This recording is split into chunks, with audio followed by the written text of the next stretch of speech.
शुरू में हमें दिखाई देता है एक बलशाली शख्स फिनिट और उसका घनिष्ठ मित्र आड़ी, जो एक उपजाऊ जंगल के बीच विशाल जंगली सांड को पकड़ने की कोशिश में है, जिसने आसपास के खेतों का भारी नुकसान किया है। ग्रामीण उस सांड से बेहद परेशान हैं। फिनिट इस खतरे से तनिक भी नहीं घबराता, बल्कि आड़ी से साफ कहता है कि लोग मुझे वीर समझते हैं। यदि मैं इस सांड को काबू न कर पाऊं तो मेरा क्या रहेगा। वह अपने अस्त्र लेकर सांड पर वार करता है, लेकिन उसका हमला निरर्थक साबित होता है। आड़ी भी सहायता हेतु आगे बढ़ता है, लेकिन उसका हथियार उस सांड की नाक में फंस जाता है, जिससे सांड बुरी तरह भटक जाता है। गुस्से में आग बबूला हुआ सांड आड़ी की ओर लपकता है, लेकिन फिनिट बीच में आकर उसे रोकने की जी जान कोशिश करता है। अपनी पूरी ताकत झोंकने के बाद भी वह जानवर को थाम नहीं पाता और सांड हल्की सी जोर से फिनिट को हवा में उछाल देता है। अंततः फिनिट उसके ऊपर जा गिरता है। फिनिट को संभाल पाने के लिए आड़ी रस्सी फेंकता है। फिनिट रस्सी पकड़ते ही सांड के दोनों पैरों को उसमें कसकर बांध देता है, जिससे आखिरकार वह सांड वश में आ जाता है। विजयी लौटते फिनिट के कौशल को देख गांवजन उसकी जोशीली जयकार करने लगते हैं। भीड़ में मौजूद होती है जादूगरी शक्तियों वाली बाबा यागा, जो फिनिट को चुनौती देती है कि अगर उसमें वास्तव में ताकत है तो उसके घर के आगे की बड़ी चट्टान को हटाकर दिखाए। फिनिट बोला, जिंदगी में इससे बड़ी मुश्किलों से दो चार हुआ हूँ, ये काम तो उसके लिए मामूली है। पर सब बाबा यागा की आंखों से देखे बिना मानने को तैयार नहीं। इस पर सभी हंस पड़ते हैं, जिससे अपमानित फिनिट अपने घर लौट जाता है। फिनिट को अपनी ताकत सभ्य समाज में पुनः प्रमाणित करनी थी, ताकि फिर से सभी उसकी तारीफ करें। आड़ी ने एक उपाय सुझाया, एक टॉवर जिसका रक्षक राक्षस, जिसने राजकुमारी को बंदी बना रखा है। यदि फिनिट राक्षस को संकट से छुटकारा दिला दे तो उसका नाम कबीले तक गूंज उठेगा। फिनिट राजी हो जाता है और रात के सन्नाटे में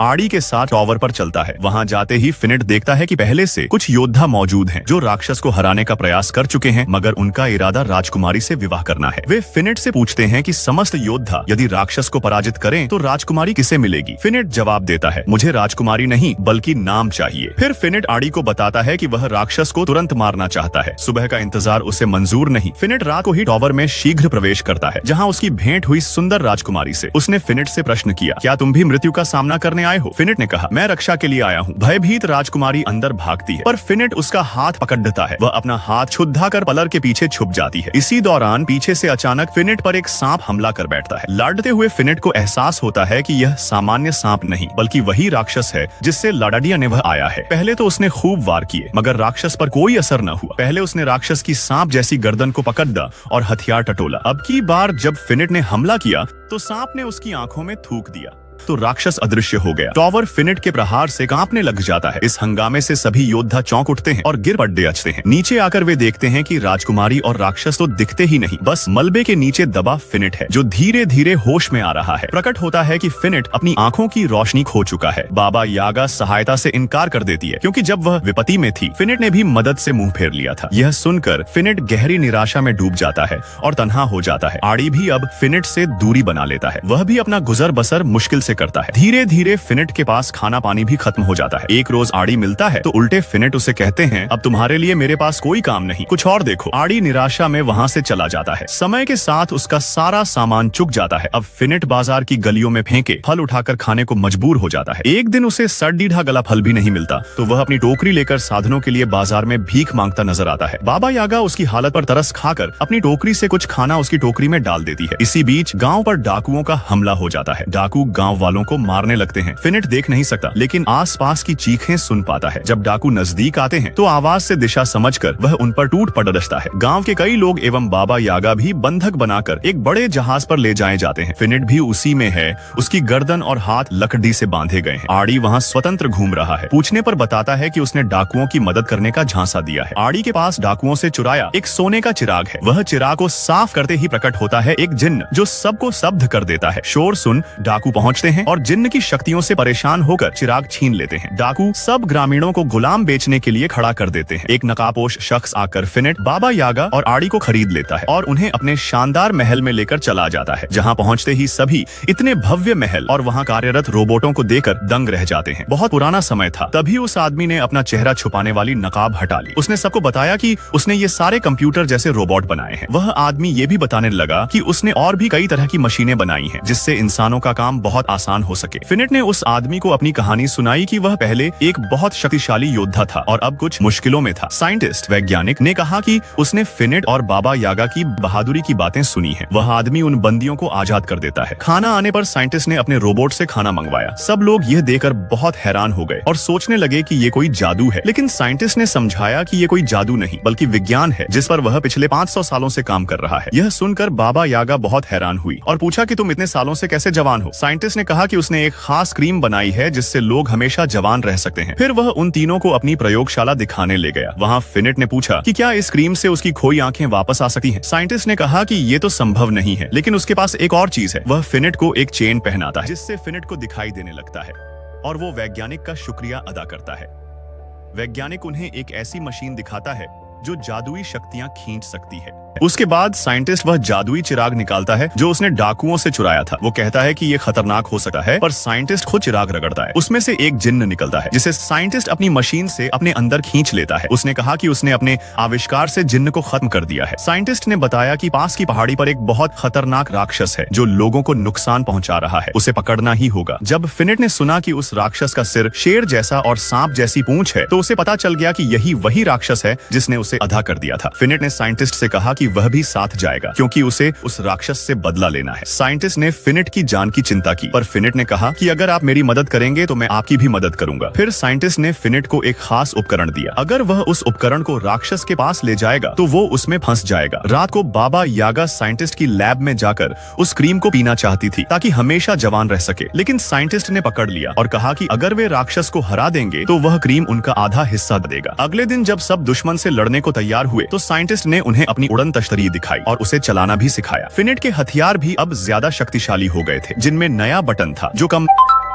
जोर हथियार भी मजबूत बना देता था। उन्होंने उड़ान भरी और उस पहाड़ी पर पहुंच गए जहां राक्षस था। खोजबीन कर फिनिट को राक्षस के पैर के निशान मिले जो एक गुफा के अंदर जा रहे थे। उन्होंने मशीन गुफा के बाहर रख दी। फिनिट बड़ा समझदारी से अंदर गया, डरने की बजाय अपने हथियार से राक्षस को चुनौती दी। जब बाहर आया तो उसका सिर कुछ होकर लगने से बेहोश हो गया। राक्षस भी बाहर आया था और फिनिट को थोड़ा नुकसान पहुंचाया, लेकिन बाबा यागा ने फौरन मशीन को चालू किया जो कई चुंबकीय चैन निकाले और राक्षस को अंदर खींच लिया। फिर मशीन बंद हो गई। थोड़ी देर बाद फिनिट को होश आया और सब वापस लौटने लगे। सफर लंबा था, इसलिए बीच में ही आराम किया। रात को फिनिट को एक लड़की की आवाज सुनाई दी। वह पिंजरा खोलने लगा, लेकिन बाबा यागा ने रोकने की कोशिश की, पर वह नहीं मानी। जब पिंजरा खुला तो अंदर वही राजकुमारी थी जो टॉवर में मिली थी। बाबा यागा ने बताया कि इसका मतलब यही वो राक्षस है जिसे उन्होंने बांधा था। वह भी कहती है कि इसे बाहर निकालना बहुत खतरनाक होगा, लेकिन फिनिट उसकी नहीं सुनता क्योंकि वह उस राजकुमारी से दिल लगा चुका था। फिनिट ने उसका हाथ पकड़ लिया, लेकिन बाबा यागा ने फिनिट को भी उसी पिंजरे में बंद कर दिया।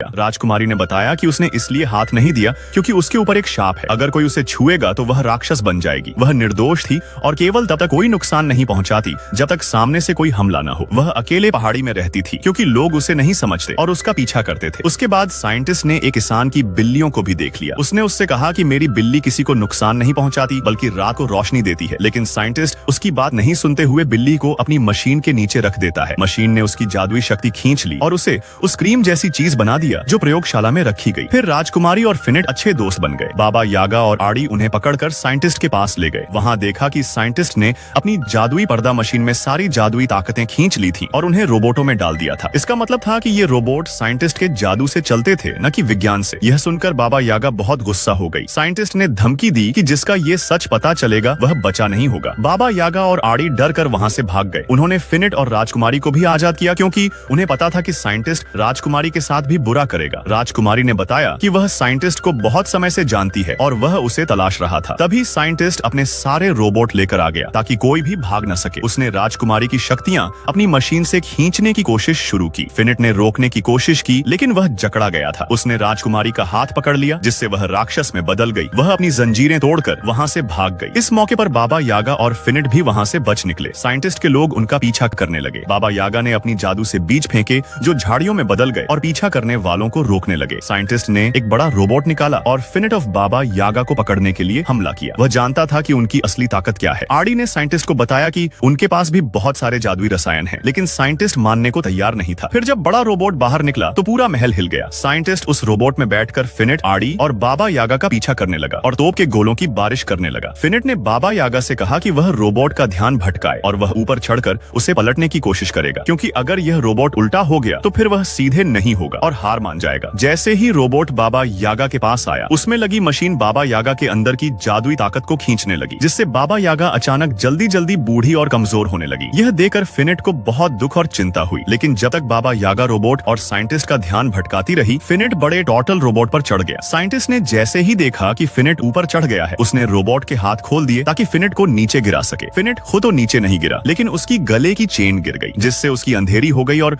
उसको कुछ दिखना बंद हो गया। बाबा यागा ने यह देखा तो उसने फौरन फिनेट की मदद करनी शुरू की, उसे लड़ाई के तरीके और दिशा समझाई कि कहाँ क्या है, ताकि फिनेट अपने आप को बचा सके। इतने में वही लड़की जो राक्षस बन चुकी थी वहाँ पहुँच गई। उसे देखकर साइंटिस्ट डर गया। फिर फिनेट ने उस बड़े टॉर्टल रोबोट की गर्दन में अपनी मजबूत जंजीर बांध दी और उसे पलटने की जोरदार कोशिश करने लगा। जैसे ही रोबोट पलटने लगा, उसके अंदर जो भी जादुई केमिकल रसायन थे सब नीचे गिरने लगे। साइंटिस्ट अपनी जादुई पंख निकालकर वहाँ से भागने की कोशिश करने लगा, लेकिन उसकी पंखों ने काम नहीं किया और वह उन केमिकल में गिर गया, जिससे उसकी मौत हो गई। दूसरी तरफ फिनेट भी थकर बेहोश होकर जमीन पर गिर गया। राजकुमारी जो राक्षस थी जब वहाँ आई, उसने फिनेट को जमीन पर बेहोश देखा तो उनके लिए बहुत दुखी होकर रोने लगी। उसे डर लग गया कि कहीं फिनेट को कुछ हो न गया हो। राजकुमारी मन ही मन फिनेट से बहुत प्यार करने लगी थी। जैसे ही राजकुमारी के आंसू फिनेट की आंखों पर गिरे, अचानक फिनेट को होश आ गया और उसकी आंखों की रोशनी भी लौट आई। फिनेट ने राजकुमारी से अपने दिल की बात कह दी और हमेशा साथ रहने का वादा किया, लेकिन राजकुमारी ने कहा कि